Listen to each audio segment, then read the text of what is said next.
right, welcome to episode number 25 of the Friday Fraudster. Today, the National Fraud League and the horrible hardware. Kelly. Okay, I just put in the chat. Let's all be goldfish today. We're gonna forget everything and start over. They have a 7-second memory, and tonight is Ted Lasso, and I can't watch it because my husband's out of town until Sunday, and we can't watch it until he gets back. So, No. I know. Who's a Ted Lasso? Put in the chat if you're a Ted Lasso fan and why.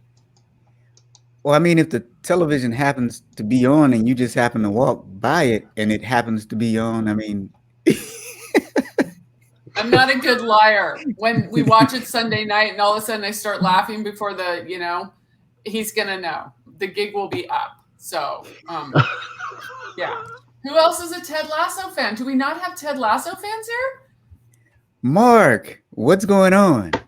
Not much. I'm trying to figure out who Ted Lasso is. Wait, you don't watch Ted Lasso? Not a clue. It's on Apple TV. Oh my God, it's on Apple TV. It's delightful. I don't watch Apple TV because I respect Robert. And he doesn't like Apple. Well, I like Apple because I bought Apple stock a long time ago. You know what, though? Speaking of Apple, I have a special announcement to make. The Friday Fraudster. Available on all of your favorite podcasting platforms now, including Apple. You sold out.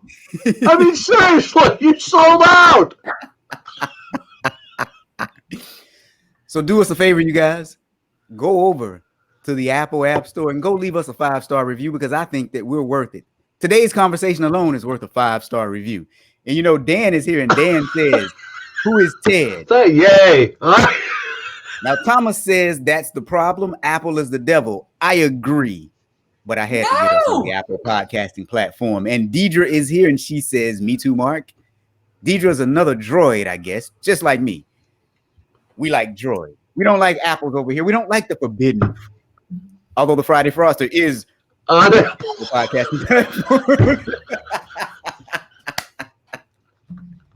I'm going to stick to my beliefs until I stop.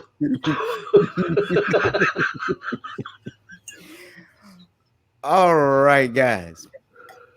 Look, now you guys know the deal. As you come into the chat room, let's drop that emoji into the chat that signifies the mood that you're in right now, because we want to know if you're in a good mood. We want to make sure that you are in a good mood. Why? Well, because we sincerely do care about you. So what mood are you guys in today? Let us know. Now, Thomas said, time to stop watching the show if it's on Apple. Well, no. Thomas, you don't have to stop watching the show. You can just not watch it on Apple. I mean, but yep, there we are. We're on Apple right about now. Oh, wait, we don't want me to have the big focus here. Now, Pozo is smirking. Is that because we're on Apple now, Pozo? Deidre is sleeping. Deidre, hopefully you're at home and not at work sleeping in your office. That would be bad. You know what? Before we get into today's stories, I've got another special treat. Let's talk about my favorite villain. I don't know if you guys have been following the Elizabeth Holmes trial, but recently they have delayed the trial. It's coming back Tuesday because one of the jurors potentially has COVID. They took a home test and it came up negative, and I think they went to the doctor and got a formal test. So we shall see what's going to happen because the trial has been delayed until Tuesday. So now, Elizabeth Holmes was really a scientist. Maybe she poisoned. Maybe she coughed on her. But we know she's not really a scientist. Ah. Has anyone seen the woman who worked at SAP who went viral, coughing on people in a grocery store who's now unemployed? Oh, was that the... No, I didn't see that one. Oh, bad. Yikes. That's very bad. So Alicia's in a weird mood today, and Lori is in a silly mood, and Dan is all smiles, and Clarence, my man, Clarence is all smiles, and we know why Clarence is all smiles. He told us he likes Friday. So so Clarence is all smiles, and Dan says obsessed. Wait, are you obsessed with the show that Kelly likes, Dan, or are you obsessed with Android? Or are you obsessed with Apple? Or are you just an obsessive person all the way around? Hey, you know what Dan did this week for me? Dan sent me some student reviews of his class, and they loved my book. Nice. So thank you, Dan. Good. That was really nice. It was so nice. It made my day. Right? Yeah. Listening to the podcast. Yeah. Oh, yeah. Dan says we all need to listen to John I say his name wrong. Say his name, Kelly. Caribou. Thank you. Podcast Bad Blood number 4. Maybe I'll listen to it on Apple. No, I won't. No, I won't. All right, look, before we get into today's stories, I got something else I want to talk to you guys about. And Hal emailed me, and he said he might not be here today, and true to his word, I don't think he's here. What a bummer. But Hal sent a story that is quite interesting. Let me see if I can find it. There it is. So if I can close some of these pop-ups. So the OCC has fined Wells Fargo $250 million for continued risk management failings. And this is a fresh story from today or yesterday.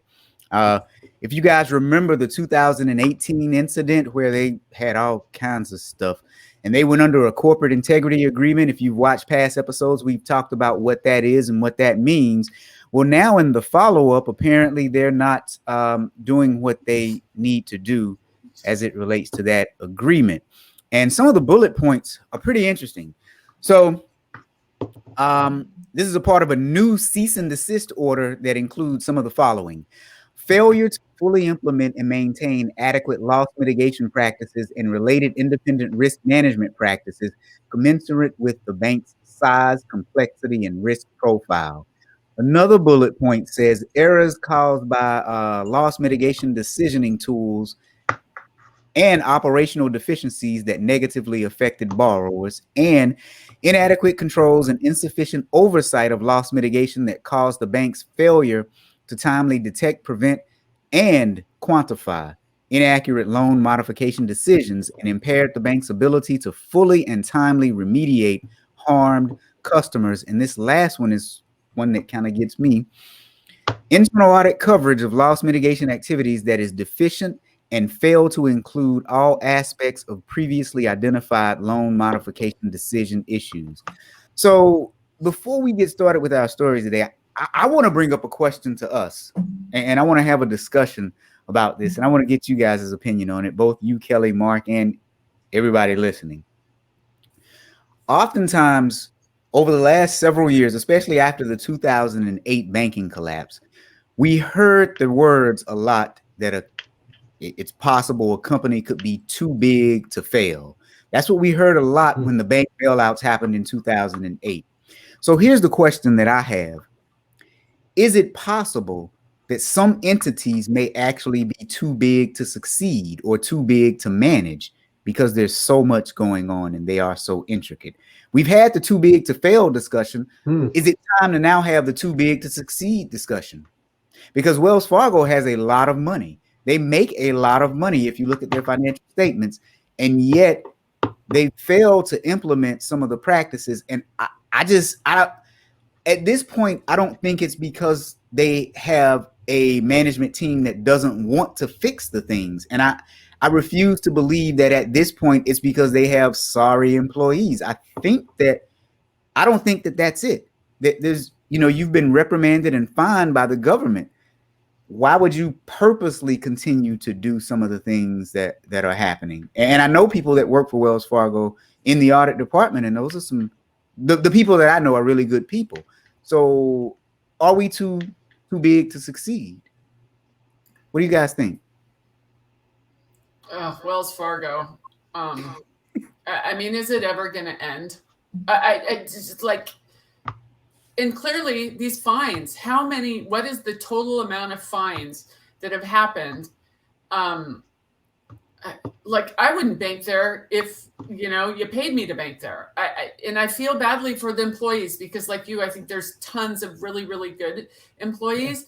I just, like, I want the government to show some and say, this is what happens. And maybe they're the sacrilegious lamb, but how many billions have they actually paid in fines? And then the people are like, well, where'd those billions go? It's just, I don't know. Maybe I'm just too Pollyanna. I want them gone. They opened a fraudulent account for my father-in-law. I just, stop it. Yeah. What do you think, Mark? Too big to succeed? I don't think they're too big to succeed. I think the problem is profitability still is the number one item, and they've made changes they need to make in order to survive. But really, when you look at how bad their past problems are, you need some innovative leaders to come in and say, we're not going to do it the way we've always done it. Because I would suspect that if you look at their track record over the last decade, their operational practices have not changed a whole lot. They've band-aided certain areas, but really what they needed to do was do more than just that. And you can change out that top leadership, but unless they take steps within the leadership to call out people who are bad behaviors, the same issues are going to keep coming up again. And that doesn't speak to the individual employee. Right. They could be a good individual employee, and they're just being, shelled around based on policies and procedures that don't work. And, Dan said, where's the IA committee, with regard to putting together the audit plan and doing the areas? I mean, when they're told they're not auditing the areas where there was problems, that's just elementary. I mean, what do you got? A couple of, I can't use some other profession or somebody will get mad at me here. Do you have a couple of welders running the bank? I mean, what's going on here? It makes sense that you have internal audit the stuff where there's problems. I don't know. Yeah. All right. So now this is starting in a very interesting discussion because, like you said, Dan says IA deficiency. Where was the audit committee? Who approves the IA audit plan? And Pozo says, absolutely. Silos, egos, ethics, incentives, profitability, industry practices, and fines being chump change. Who knows? And Dan says, where is the investor outrage? Now, Deidre has a different opinion. Deidre says, Deidre says, I don't think it's too big to succeed. I think the bigger you get, the more you need a good internal control system. Absolutely. And an ethical culture. Now, I do agree with that. The more you need it, yes, absolutely. Yes. But do you necessarily have it? Deidre also says the hardest thing to do is change a culture of an entity because so many people are resistant to change. Yeah, great. Absolutely. And Clarence says, as long as they're making money, people won't say anything. Yeah. Which is why there's no investor outrage. Because they're still making money. The stock has not done well. The stock has not done well. Is it down? It hasn't kept up with the Dow, you could say. Right. Okay. So, maybe. But there's kind of like a late curve in that. If it's not keeping up, the outrage will come, but it's usually not coincidental with the problems. So you're going to see that investor outrage come. It's just a matter of time if they keep underperforming. Well, and like the outlook is, bearish, bearish, bearish. Yeah. I mean, I don't have Wells Fargo stock. And if I did have it, I'd sell it. But I mean, I'd sell it for just based on moral purposes.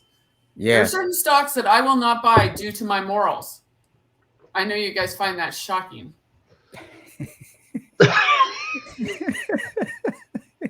Honestly, it's true. I have investor rules. Well, and I think we all should have investor rules. And hopefully you guys don't mind the divergent path that I'm taking us down, because I know I sent you guys the stories we were going to talk about today, but this just popped up. Hal just sent it. I want to say maybe a couple of hours ago. He posted it, and it just struck me, the Elizabeth Holmes one, and then the Wells Fargo one. And I actually like the discussion that we're having. But before we move on, let me just say, here's under the new OCC cease and desist order. Here's what they said: Wells Fargo must take, and I quote, broad and comprehensive corrective actions to improve the execution, risk management, and oversight of the bank's loss mitigation program. This includes the following 3 core elements. 1, establishing a compliance committee of at least 3 members. Now, I would have thought that they already had one, so I don't know if this is saying they didn't have one or they're just saying, okay, I don't know.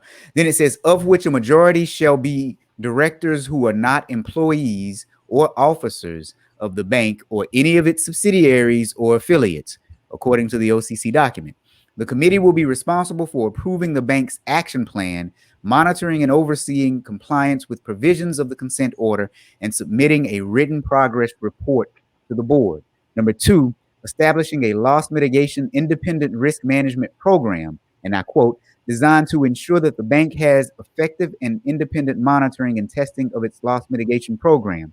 And 3, this one was weird, 3, adopting an internal audit program that, quote, adequately assesses controls and operations with respect to the bank's loss mitigation activities. So that one struck me as weird because that's a direct comment on the audit department. But also, if you've looked at LinkedIn lately and gotten a bunch of those job alerts, Wells Fargo has had a ton of them lately, just bombarding your feed. So, yeah, I thought this was something to have a worthy discussion on, and it just. So anyone who wants to go to sleep and having some problems, 23-page code of conduct. I put the link in there. Wow. At 23 pages. I bet no one can, don't even start. Every employee read every word of it. They have to have a glossary, final thoughts. Oh my God, sorry. I'm a little testy today. But you know what? I have to tell you guys this. This is really very exciting. I tweeted about being a goldfish, and Jason Sudeikis of, Saturday Night Live and Ted Lasso, he liked my tweet. Oh, so nice. I am now a goldfish. That's pretty big. That Jason. Don't know what that means either. So are you going to forget about the like in about 7 seconds? No. But you're a goldfish. All right. So let's go ahead and dig into our first story. Oh boy. Wait, before we do that, Deidre said, "Can you send?" Oh my God, Deidre, you have a great idea. We could literally make a documentary about codes of conduct. Oh my God, that would be so much fun. We could take a line out of Uber's code of conduct and then show all the tweets. Oh, Deidre, that is genius. Deidre is onto something. Wait a minute. Wait. For our listeners who aren't watching us, let me get this out without laughing. Deidre said, "Can you send me a link to the movie version of the code of conduct?" Oh, good. I got it. There it is. I did it. So who's going to star in it? Oh my God. That movie would be like watching procurement fraud videos. I mean, come on. Oh no, I think Michael Lewis could write a whole book with codes of conduct and then make a hit movie on it. Come on, Deidre, send it to Michael Lewis for him to do codes of conduct and a movie. All right. Our first story for today. You guys have seen the title, the National Fraud League. And what we're talking about, if you hadn't heard the story, the NFL. So there have been several NFL players accused of, well, let's just talk about it. They've been accused of defrauding one of their health plans. The Gene Upshaw NFL player health reimbursement account was a healthcare plan providing benefits to certain former NFL football players. The plan was established in 2006 after a collective bargaining agreement between the NFL and the Players Association.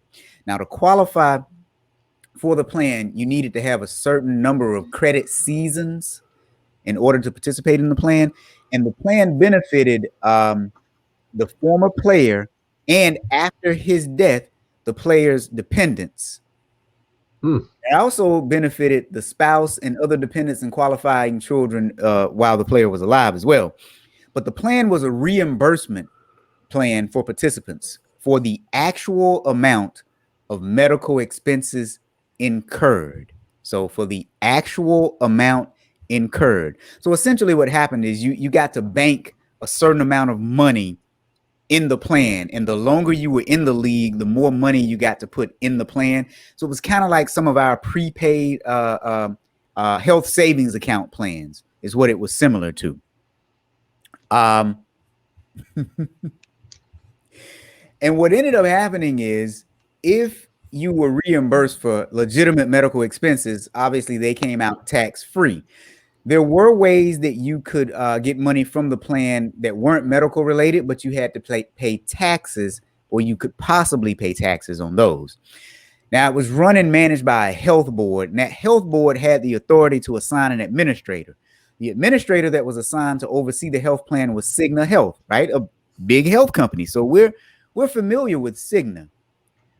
The defendants and their co-conspirators are accused of engaging in a scheme to defraud the plan by submitting and causing to be submitted false and fraudulent claims for reimbursements for expenses for medical equipment.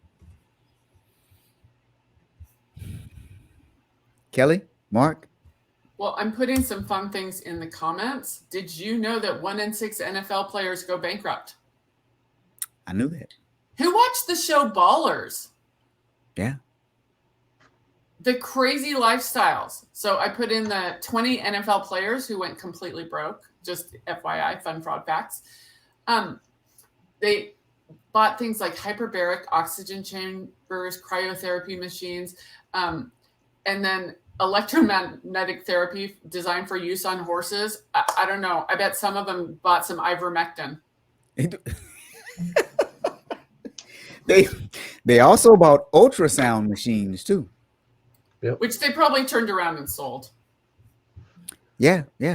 So what say you, Mark? Well, they didn't actually get any of that stuff, right? There we go. Yeah. So the question I have, which I couldn't tell from the articles I read, was how long did it take Cigna to catch on to the fact? Because I assume as the plan administrator, they were supposed to be looking over the documentation, not the NFL, right? Yeah. So how long did it take them to catch on to the fact that these ridiculous claims were being made, the fraudulent claims were being made? All right. So before about an hour before we got on air, I actually found some of the indictments. So those were pretty interesting. So over the course of the scheme, it started June 2017 and continued until about December of 2018. So the co-conspirators submitted or caused to be submitted to the plan false and fraudulent claims totaling approximately $2.8 million. So as Kelly just said, the false and fraudulent claims were for expensive medical equipment such as hyperbaric oxygen chambers, ultrasound machines, and electromagnetic therapy devices. So, you know what just like tweaks me here? There are 2 justice systems in the United States. So you have 3 NFL players, and there's more. Has 1 Wells Fargo employee gone to prison? And it's like, this is the NFL's money. Wells Fargo is ripping off consumers. Like, just until you hold the top accountable, I have to say, I feel a little bad. There are 2 justice systems. There, not one Wells Fargo person has gone to prison, and if it has, it's been a low-level person that they've thrown under the bus. That's a very good point. I never even thought about that, because these NFL players will most likely go to prison. From what I'm seeing, it's wire fraud. And so one of the indictments actually said Cigna, in its role as the benefits administrator, determined that the plan should pay many of the false and fraudulent claims that the defendants submitted. And in deciding that the claims should be paid, Cigna relied on the representations in the reimbursement request forms, including the participants' certifications that the expenses for which reimbursements were being requested had been incurred, as well as on the fabricated documents accompanying the reimbursement forms that the defendants submitted. So here's what's happening here, you guys. So one of the players, a few of them submitted false documents, but they actually filled out reimbursement forms and faxed those over to Cigna, because Cigna was receiving them via facsimile. Okay. But then they also falsified prescriptions and medical records and things like that from legitimate doctors. So they actually sent over fake prescriptions to Cigna, and they falsified their reimbursement claims. And for much of the equipment, they never even purchased the equipment. So it's not like they got some of it they didn't need and then sold it for money. They actually never even purchased it because they falsified documentation. Yeah. And because the money was sent via wire and ACH transfer to them, that is how they have gotten stuck with wire fraud charges. So how is, I don't know, but it's tiresome to see Wells Fargo continue. And then you see, and what they did was wrong. There is no question what they did was wrong. But does it hurt consumers? No, it hurt the NFL. And, they make oodles of money. Whereas Wells Fargo is taking advantage of, when is someone higher up going to get caught and get sent to prison? I think it's probably a matter of what we talked about last week, a little bit of low-hanging fruit. This is a simple case. So we pursue simple cases. The Wells Fargo one, when they go to bat on that one, Wells Fargo is going to have the best and the brightest attorneys representing them, and it becomes a much more difficult agenda to accomplish of getting them. You have to have people investigating them and prosecutors who have the intestinal fortitude, again, to go after the higher fruit in the tree.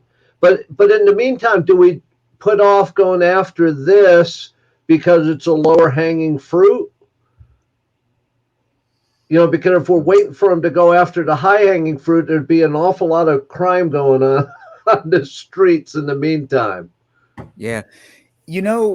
Now that you guys say it this way, here's another thought about this case. When you look at it, this is money that they actually put into the plan. So I didn't read it that way, Robert. I don't think you saw where they contributed it, because I saw that the agreement, the collective bargaining agreement, said that each player was entitled to up to $350,000 over the lifetime of making claims to the plan. Yeah. No, you're right. They didn't directly put the money in. They were allotted a certain amount of money based on their years of service in the NFL. Yeah. So now what's interesting though is you could draw the money out, but you would probably be taxed for it if it wasn't for a medical expense.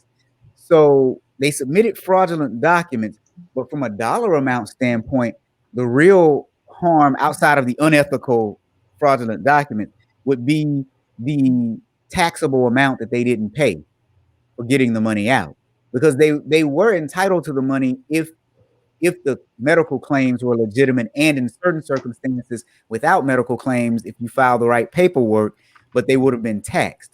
But you got me thinking about what Kelly said several episodes beforehand. Wire fraud is the easy thing to convict people on, and that's why it's used a lot. So that actually does make a whole lot of sense. Not excusing the act here, because that was wrong. They took the money under fraudulent claims, because apparently they what does it say? They fabricated medical claims. They fabricated prescriptions. They let's see, one guy fabricated a letter from a medical provider describing They his use impersonated of on the the equipment. phone. Yeah. Oh, yeah. Yeah. He actually called and impersonated someone on the phone. So they did a lot to pull this scheme off. They actually did. Yeah. But back to your question, Mark, shouldn't Cigna have realized that some of these things were fake? Well, what type of auditing did they do of this program when in fact what they claim their reason for paying it was that the person certified it to be true? I don't know, but I've understood that sometimes people lie. I mean, you know, did you check anything out associated with it, or did you say, well, Portis said it, he got it, so it must be the case? I mean, they obviously got paid to administer a program, and all they did was pencil whip it. Pozo brings up a good point. Cigna didn't request proof of payment for the reimbursement. $350,000 is nothing compared to executive fraud. But yeah, normally, with my health reimbursement plans, you would have to send in a receipt as well. So maybe they fabricated the receipts as well. So that's a possibility. That is a possibility. They had fabricated invoices showing that they had purchased those items that, like the ultrasound machine. They generated invoices to support all that. Fakereceipt.com. Yeah, that's true. Very true. Very, very true. Now, Dan says politics, Washington stops the DOJ from prosecuting Wells Fargo. It's very possible. I mean, we bailed the banks out in 2008. So, we've set the precedent for government helping out the large banks.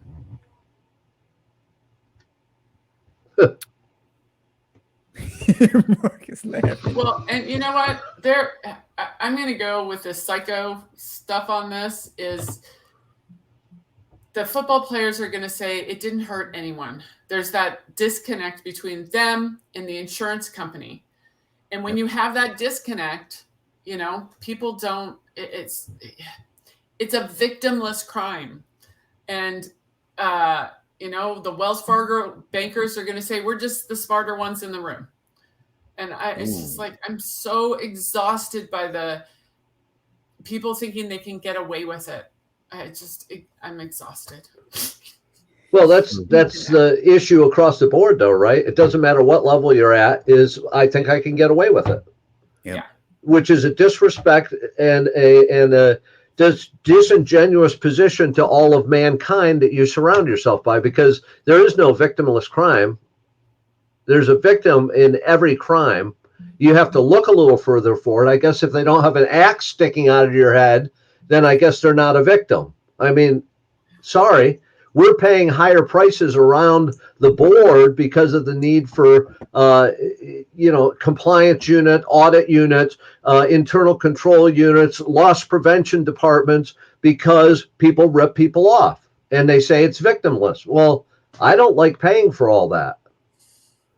Unless I guess I should start stealing, then I would get some of what I want back. Right? I don't know. Crazy. Yeah, not quite how it works though, right? No. All right. So let's catch some of our folks up, because Alaba is here and he said he was ready to join, then got carried away, and now he's late, and then he came back again.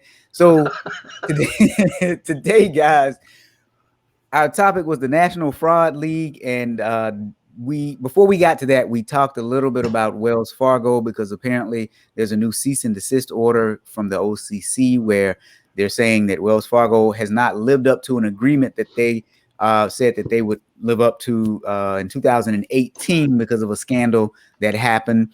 And there were a lot of things that came out of this, failures in compliance and in internal auditing. So we had some discussion surrounding that. We also talked about the fact that apparently a juror in the Elizabeth Holmes trial possibly has COVID, and the trial has been delayed until Tuesday. And then we jumped into our National Fraud League story, where we're talking about NFL players who have defrauded a health plan where they were allowed to, on a tax-free basis, claim certain expenses up to the tune of about $350,000. But they sent in fake invoices, fake possibly fake receipts, fake prescriptions in order to get the money for equipment that they did not order. Some of that equipment was expensive equipment and things that maybe men wouldn't use, like a ultrasound machine. And I mean, granted, sometimes they do use ultrasounds to look at your insides, but you would go to the doctor to have that done. You wouldn't have a personal ultrasound machine in your home. They also ordered things like hyperbolic chambers and things like that. So that was kind of weird. And it was determined that it was fraud. And so here we are. So Pozo says, oh, no, we already read that one. So Clarence says, I will never understand why a person would risk their livelihood and freedom for money. But Thomas brings up a good point, because I actually saw this show. There's a show called Broke on ESPN. And he said it was eye-opening. One former athlete had 31 cars. Who needs 31 cars? I agree 100% with that. Who in the world needs 31 cars? Well, and to go to my little hashtag thing is greed, not need. These were not poor people.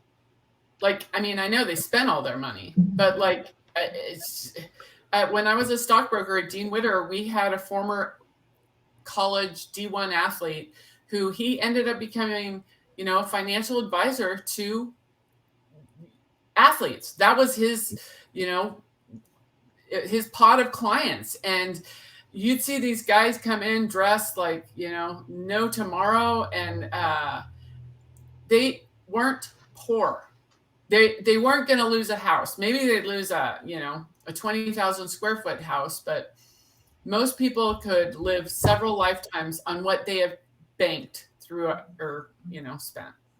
Yep. So it's greed, not hashtag greed. That was the other thing. Someone said yesterday they didn't like me saying hashtags. I love my hashtags. What's wrong with hashtags?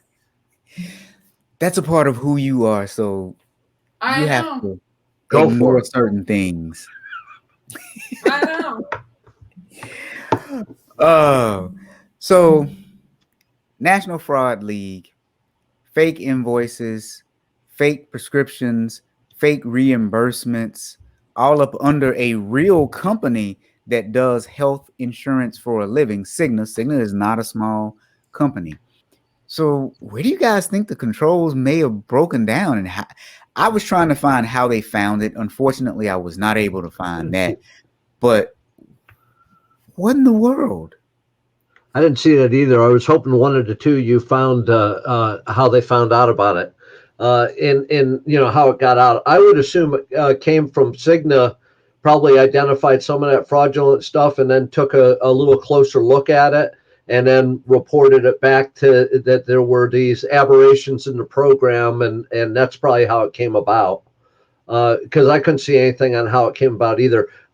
Controls, it's hard to say, because what was the contract between the NFL and Cigna for overseeing that program? I would think that and again, we were talking about how badly the government writes computer, for getting computer systems, right? So how did the NFL write this relationship with Cigna? What did they make them responsible for? And did Cigna invest the time and the effort and the money necessary, because they want to get the most they can out of it? So did they invest the money necessary to ensure compliance in the program?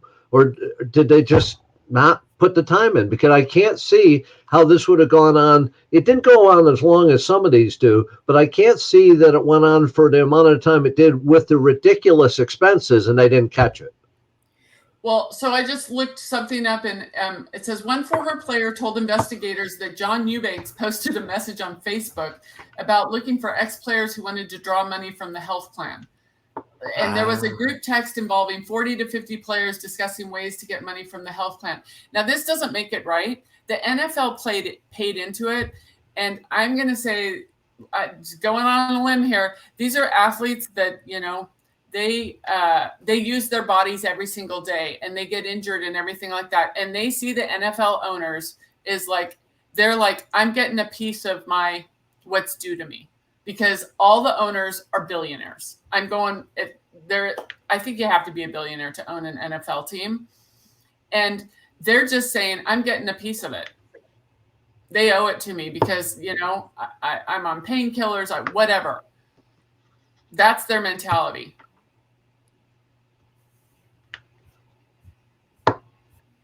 Okay, you guys are quiet. Did I say something bad? No. No, but you essentially gave an excuse for any criminal to commit crime because everybody's just getting their piece of the pie. Right? I mean, it's no matter what level you're at, if you're the guy stealing from Dollar General, from the local mall, you're getting your piece because you're not getting enough. If you're stealing from, the welfare system, well, they're not giving me enough. I wouldn't have to steal. So we can work that all the way up to the Wells Fargo executives that just have a higher threshold of what's theirs than the poor guy at Dollar General. Well, it's the fraud triangle. Yeah, but I think I'm a little shocked by what you just read because I didn't find that one. 40 to 50 players, and someone said, "Here's how you can get money out of the program." He's the guy he's the main guy in it. Now, Eubanks is the guy that lured in several of the other players into this, and he was having like little training sessions on how to rip off the system. Well, and it almost sounds like they knew that it was wrong then, right? Oh, he knew. From what he had put down, he did, because he actually solicited several of those players to allow him to use their name in exchange for $10,000 payouts. I did see that. Yeah. Well, you don't do that if you don't know what you're doing is sleazy. Yeah. Well, so one player said he was among those who believed that players owned the money in their accounts, Lyons said. Rogers later came to understand the money in the account wasn't his. So, how many of these players finished college? How many of them have had people, I'm not excusing it in the least. They are busy buying 31 cars. They're not paying any attention. It's like, oh, so-and-so did it. Well, if so-and-so did it, they're really smart. Then, And it could be the case that they actually got conned by a con man. And now, from what I read, it's somewhere like 13 to 15 of them are facing charges. Yes. So, it sounds like they could have been conned by a con man, and now they're going to face prison time because of that. Because I could see that happening. Hey, I've got money from my plan. You can get money from your plan too. If you just give me this document and you sign that document, you'll have $100,000. Yeah. It's kind of sad when you really look at it in that context, because some of the people that are facing charges may have actually been conned. Wow. I'd say no one probably has a degree in finance. Yeah, that's probably fair to say. And Dan says bad money managers. Yeah. Absolutely. And Kelly just typed in, he told Rogers he knew a doctor who could help him get access to the money. Yep. There's a theme in our Friday Fraudsters, and it's medical. Like, wow, how many of our Friday Fraudsters have had a medical angle? And why is that? Because there's just so much money. You want to really get ticked off on the medical thing? Now we're going far afield. You guys ever heard of this guy, Dr. Dungst from Dallas, Texas? There's there's a podcast and there's a book written on it. He's called Dr. Death. Oh, I've heard of the podcast. He was a neurosurgeon in the Dallas area. There's a 4-part series that was just on TV about him, and the fact that he did 38 surgeries, 33 of them were failures, including 2 deaths, and it took them that long to suspend his license and take action against him. And the whole failure of the medical community to pass that on to the licensing board, to pass it on to the National Registry, and the whole process. He's in jail for life for criminally negligent homicide for one of those deaths. but fascinating to look at the way the major health systems didn't report them because they had a loophole that said, well, we don't have to report them. We can report them, but we don't have to report them. And they just passed them on to another hospital. And he went and he killed people in surgeries in those hospitals. And it was essentially 2 doctors that stood up and got him taken out. But fascinating when we're talking about victims and, who's a victim of a crime, and you say, well, these white collar things, there's no victims. Well, these guys were a victim of the medical community, and there were victims. I mean, he just sounded like a hatchet man in the way he did surgeries. But fascinating to look at the controls within those hospitals, even with regard to procedures and how lacking they are. Well, I can tell you guys, again, I say this all the time. I was a former chief auditor in healthcare, and when things happen, you do have boards, internal boards within the hospital, committees that sit around and say, should we report this person or should we not? Do we have to? Right. Do we have to? And I will tell you, my stance as a chief auditor. I'm always like, yeah, let's do it. But I've been in meetings where people have said, well, we shouldn't because, and you would find a technicality. Well, because it says technically we don't have to report this. And I'm thinking, yeah, but let's look at the risk here. Let's look at the fallout that could occur if it's determined that this person worked for you and they did the same thing while working for you and you did not report it. That's reputation risk, and that is far more damaging than anything you could possibly experience. But yeah, it's all about the dollar. Yeah, it's all it is. All about the dollar. We don't have to report it. That's good. All right, so what do you guys think? Should we dive into the next story? It's not a long one, and it won't take long for us to do it. I think we should dive right in. You guys game? Yeah, I'm game. I think it's a great one. Yeah. All right. Next story. Horrible hardware is what I've titled this one. And all right, you guys. A former Yale, that's right, that Yale, a former Yale administrator is accused of stealing as much as $30 million in computer hardware from the Ivy League school, where she secretly ran a scheme for nearly a decade to resell the equipment for her own profit. She's 41 years old, and she's been charged with fraud and money laundering, not stealing and theft of property. But okay, got it.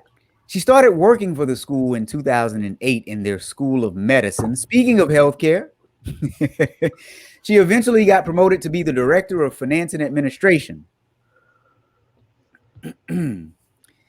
She had the authorization to make purchases below $10,000 for department needs. And beginning at least as early as 2013, she began orchestrating an 8-year money laundering scheme where she instructed employees to make illegal purchases for equipment that she then resold to an out-of-state business for cash that she owned. Now, in an FBI affidavit, it revealed that her purchases were valued at somewhere around $30 million. This year alone, she purchased 8,000 iPads and Surface Pro tablets, in addition to $2.1 million in other equipment between May and mid-August. That's this year alone, you guys.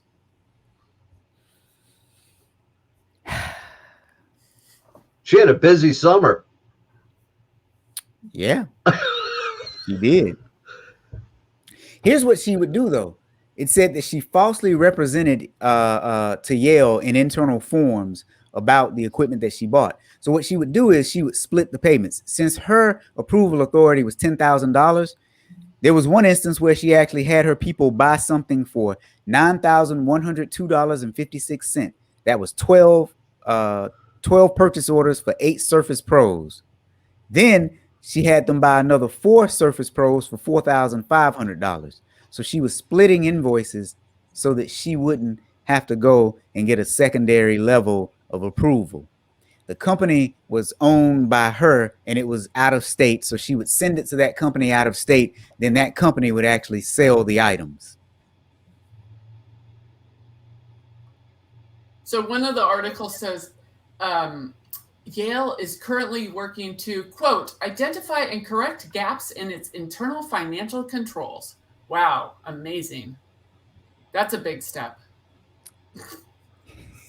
Robert, what was the deal like at the educational and health institutions you worked at with regard to those threshold purchases? You know, when that, whether it's a 5,000 or a 10,000, isn't it true that purchases below that get less audit scrutiny? I mean, it still seems that stuff should be audited because, I mean, obviously you can get 30 million out of it pretty quick.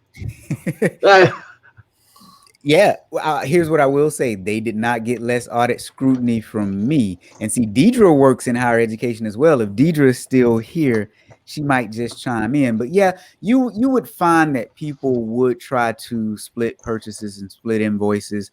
You know, that's something that you can test for in Excel or using IDEA or ACL or any other data analytic tool. But you would find that some people would try to reduce the cost of services on one invoice and pad it on another. You saw it a lot in construction contracts because the other thing too is if potential purchases were above a certain amount, you had to bid them out. You couldn't just award someone that, you know, you found. So a lot of things happen with that. With construction contracts, you would look at the add-ons, the change orders, because somebody might have a construction deal for $9,000 and then the change orders would equal $200,000, $200 million. No, I'm exaggerating a little bit, but that was one thing that you should always look for, especially in governmental agencies, because they do have purchase thresholds. So yeah. But what about the side of, I mean, do they do this anymore, or am I just such an old dinosaur? They used to do inventory audits to make sure that what you bought exists where you are. Does nobody do that anymore? I mean, it seems like it'd be pretty easy to do. If, like with iPads? Yeah. Does anybody do that, or am I just really old? Here's what I will say. It depends, right? Because I worked at 2 education institutions. The first one, they hired a gentleman that I respect, admire, still talk to sometimes to this day. He actually made sure that 20,000 inventory items were counted once a year. So he cycled through 20,000 items. Second place I worked, there's no inventory counts like that. No. So could it have happened? Possibly. There was no tagging of inventory at all. First place I worked, every item was tagged, regardless of the dollar amount. So yeah. And what I did was I got with the inventory guy every year. Hey, how'd your counts come out? And so I relied on him because he counted 20,000 items every single year. Well, maybe I'm missing the scope of it, but would anywhere along the line Yale be wondering why the medicine department bought 8,000 iPads in a 3-month period? I mean, you should be wondering, yeah. Okay. Did Apple give them a discount? Because I'll tell you now. I'll give you an example. So one university I worked for that was like just really well controlled. I mean, just one of the best environments I've ever seen. We had a unit that ordered several hundred, maybe even several thousand iPads, and it did, you know, ring the alarm. What we found out was they had gotten a grant to buy the iPads because they were using them for some teachers, elementary education teachers. So there was an agreement that the university had with some elementary schools where they were giving teachers iPads and they had this training program. But the red flag was there The controller saw it. The controller called me. The controller was like, hey, go take a look at this. But that was also based on the relationship that I had with the controller there, too, right? So when you have these good relationships in organizations, when the red flag happens over here, they'll alert the audit department. We actually found out that it was legitimate, but it was because there were such sound controls and good relationships. So it really depends on the control environment, the relationships that you have, and people's willingness to speak up when they see something that is off. Mm-hmm.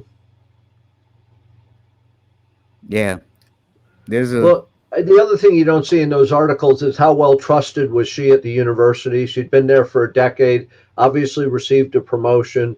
Was she trusted at a level there where nobody questioned what she did, nobody oversaw what she did? It could be as simple as that internal control snafu again, where she did everything. So I don't know. I didn't see anything about that in the articles I read. Yeah, well, I will say what struck me as strange is, and I'm looking forward to see if I can find it, because when she first started, her position wasn't one that was over the finances. No. It looks like she was a medical professional.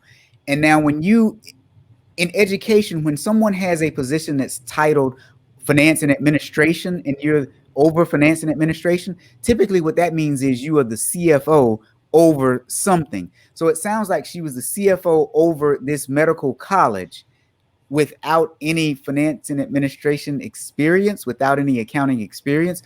So I'm just speculating, but it sounds like she worked her way up because she knew the operations. So now she's in charge of the money. But also in those environments where you have education and healthcare, a lot of times healthcare is somewhat split from the college operationally. You're doing your own thing. So it is very well possible that now you have someone who's worked their way up in the medical side. Now, because you know the operational side, you're just over the money and the purchasing from that standpoint. And you have this title, which is essentially the CFO over operations for this medical college. Right. Yeah. So that's it. It's just controls going awry everywhere. Because in theory, what you would like to see is that CFO of the medical college reporting into the finance and administration group for the college as a whole as a secondary level of control. That's what you like to see.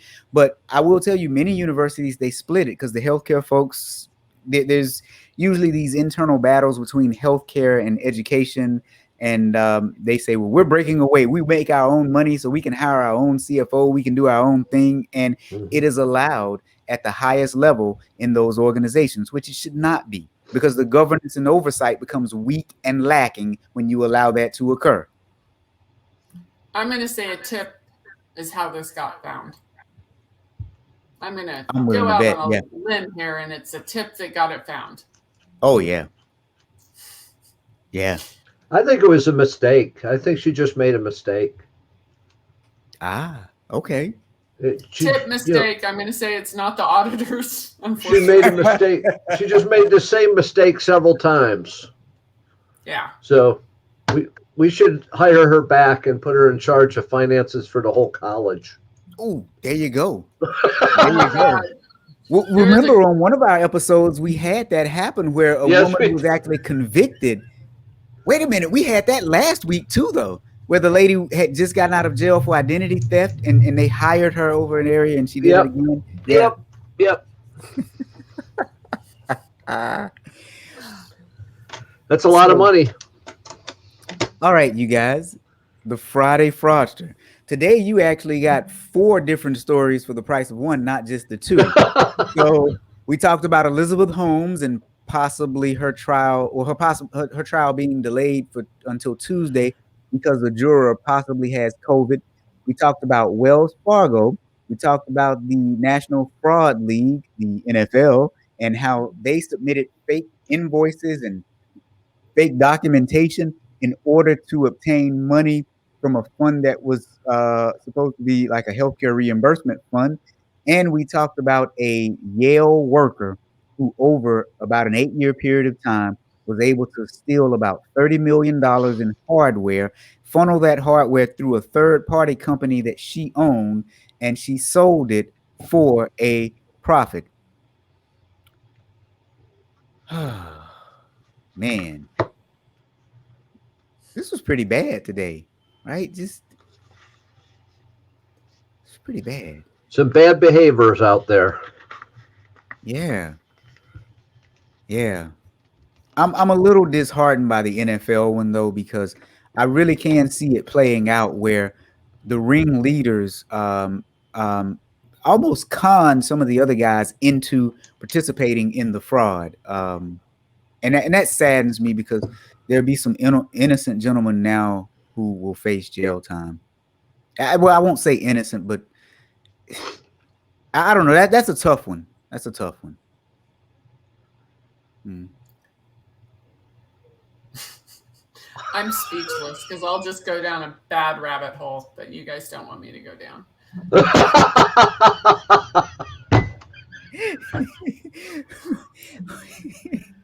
Oh, Lordy. Darn it, we should have gone down the rabbit hole at the beginning. All right. So we didn't even talk about whatever we were up to. So Kelly, what are you up to that you want the people to know about? Ooh, the podcast. Next week I have Tracy Mayleaf, who is InfoSec Sherpa on Twitter. She's amazing. And then the week after that, oh my God, I have Cheryl Obermiller, who wrote Fraud Points, and next week I'll have the book. She's a victim, and she wrote a fantastic book. So many great episodes coming up. So, and I'm working. I got real work.